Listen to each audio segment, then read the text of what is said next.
घरात भाजीसाठी काही शिल्लक नसेल आणि आपल्याला काहीतरी वेगळं खायचं असेल तर अशा वेळी ही बुंदीची भाजी हा एक सर्वोत्तम पर्याय ठरू शकतो. तर मैत्रिणींनो, आता तुम्हाला कळलंच असेल की आज आपण बघणार आहोत मस्त चमचमीत अशी बुंदीची भाजी. चला तर मग व्हिडिओला सुरुवात करूया. पण त्यापूर्वी मी पूजा तुम्हा सर्वांचं स्वागत करते माझं चॅनल पूजा स्पेशल रेसिपीजमध्ये, जिथे तुम्हाला मिळतात झटपट, सोप्या आणि टेस्टी रेसिपीज. तर इथे मी एका कढईत साधारण 2 चमचे तेल घेतलेलं आहे आणि त्यात 4 मीडियम साईजच्या कांद्याच्या अशा प्रकारे स्लाइस करून त्या आपण आता परतून घेणार आहोत. कांद्याला आपण व्यवस्थितपणे फ्राय करून घ्यायचा आहे. तुम्ही हवं तर थोडंसं मीठ सुद्धा टाकू शकता. कांदा फ्राय झाल्यानंतर त्यात 3 वेलची, 2 इंच दालचिनी आणि 4 लवंग घालून हे सुद्धा आपण फ्राय करून घेऊयात. हे फ्राय झालं की त्यामध्ये आता आपण घातले 2 मीडियम साईजचे टोमॅटो आणि हे आपण व्यवस्थित फ्राय करून घेऊयात. यातील कच्चेपण जाईपर्यंत आपल्याला हे व्यवस्थित फ्राय करायचं आहे. आता मी यामध्ये घालते 10 ते 12 लसूण पाकळ्या आणि हे आपण पुन्हा एकदा मिक्स करून घ्यायचं आहे. आणि हे व्यवस्थित फ्राय झालं की आपण गॅस बंद करायचा आहे आणि हे थंड होण्यासाठी याची वाट बघायची आहे.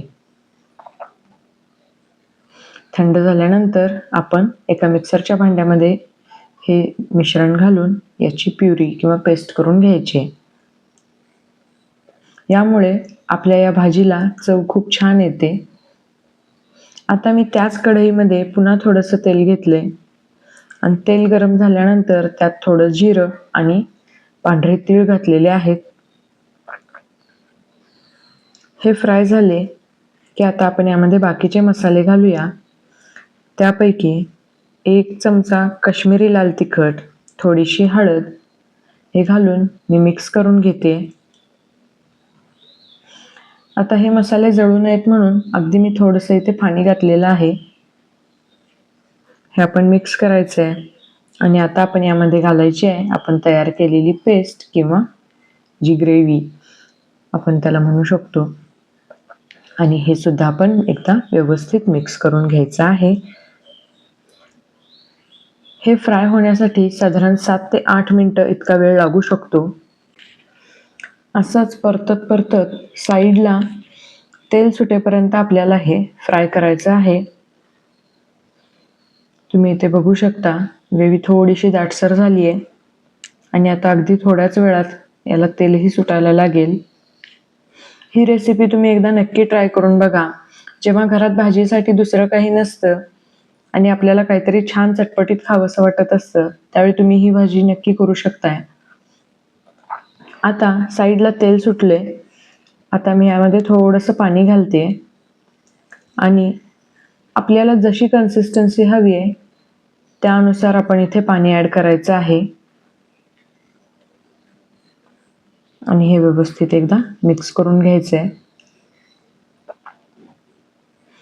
आता यामध्ये बाकीचे मसाले घालूया. त्यामध्ये मी इथे 2 टेबलस्पून धनेपूड घातली आहे. धनेपूडमुळे सुद्धा थोडासा दाटसरपणा आणि चव सुद्धा छान येते. त्यानंतर चवीनुसार मीठ घातलेलं आहे. अगदी थोडीशी साखर घातली आहे आणि आता आपण यामध्ये घालणार आहोत भरपूर अशी बारीक चिरलेली कोथिंबीर आणि हे मिक्स करून घ्यायचं आहे. जर तुम्हाला थोडीशी पातळ भाजी हवी असेल तर तुम्ही पाणी थोडंसं वाढवू शकता. आणि अगदी जेवायला बसते वेळी यामध्ये आपण बुंदी घालायची आहे, कारण बुंदी घातल्याबरोबर ती लगेच मऊ होते. आणि मी इथे 1 कप तिखट बुंदीचा वापर केलेला आहे आणि लगेच आपण ही भाजी सर्व करणार आहोत. तर तुम्ही इथे बघू शकता खूपच सुंदर दिसते ही भाजी आणि वास सुद्धा खूप छान येतोय. तर मैत्रिणींनो, ही रेसिपी तुम्हाला कशी वाटली हे मला नक्की कमेंट करून कळवा. सोबतच रेसिपी जर आवडली असेल तर लाईक बटनवर क्लिक करा आणि अजूनही जर चॅनलला सबस्क्राईब केलं नसेल तर प्लीज माझं चॅनल सबस्क्राईब करा. पुन्हा भेटू पुढच्या व्हिडिओमध्ये. तोपर्यंत बाय.